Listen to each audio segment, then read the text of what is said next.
What's happening, guys? Radhya Gupta here from Internal Combustion, and I'm super excited for the video today because, as I would have mentioned sometime earlier in my previous videos, that about 4 months back, I got my hands onto a Jeep Wrangler Rubicon, and I recently did my first upgrade on the Rubicon, and that is I went in for an amazing audio upgrade. I still remember, before the Wrangler, I used to drive the Ford Endeavour 3.2, and the audio system, the stock audio system in the Ford Endeavour happens to be quite a nice one. I wouldn't say it's the best, but for the fact that it's from the factory, it was quite brilliant. It had about it had components up front, it had components at the rear, it had subwoofers, it had independent control over different presets and independent control over the subwoofer. But suddenly, once I chose the Wrangler for my daily drive, I realized one thing: the stock audio system in the Wrangler, it's quite shitty. It's quite bad. The only thing you get is a very small set of component speakers up front, which has about a 4-inch mid bass and a small tweeter, and it has a set of standard coaxials at the B pillar on the top. First of all, the loudness and the clarity of the system was pretty low, and secondly, it just did not have the character that I was too used to.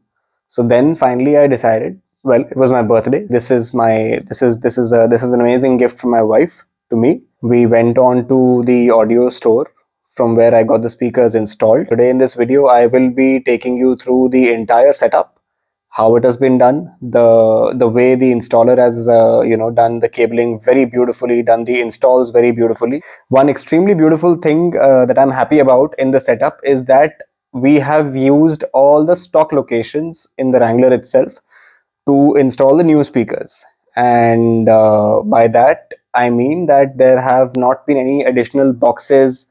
We have just removed the current speakers, and we have been successfully able to use the same spaces to add on the new speakers.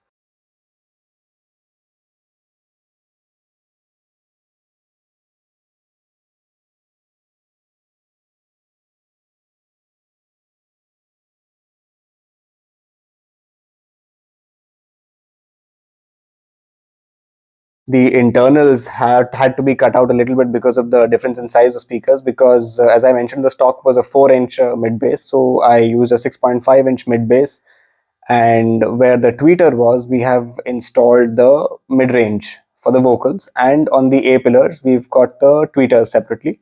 On the back, on the B pillars, we've got two-way components with a crossover, of course, crossovers in front, crossovers at the back. To get the best out of these speakers, I added two amplifiers. One is a 4-channel Mosconi amplifier with a DSP, and I got a monoblock for the subwoofer, again a Mosconi. And of course, in the trunk, I added a 10-inch subwoofer, a ported subwoofer.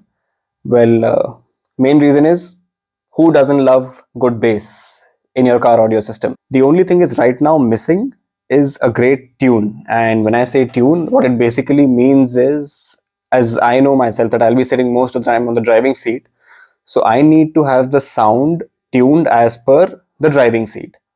And one biggest myth about tuning, which I also realized very recently, it's that it's not just about using the equalizer, it's not just about setting the bass levels, the mids, the highs, and the vocals. No, but actually it's a lot to do about sound mapping, sound staging, sound imaging, where the sound is coming from, how much the sound is coming from. For example, if I'm sitting on the driver's side, it's not that the sound from the right has to be the same as the sound from the left. It has to be a little different, simply because of the distance of the speaker from where you're sitting.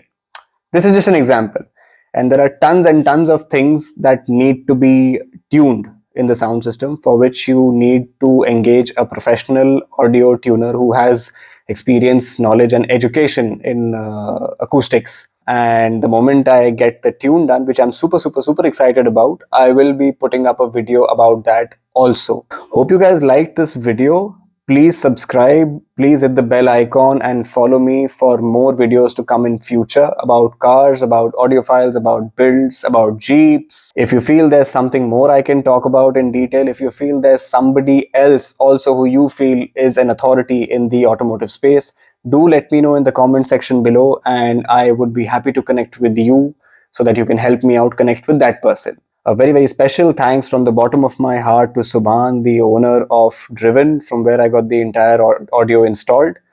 Also, a big, big hug to a couple of my friends who guided me through and through this entire audio setup, and they are still continuing to guide me.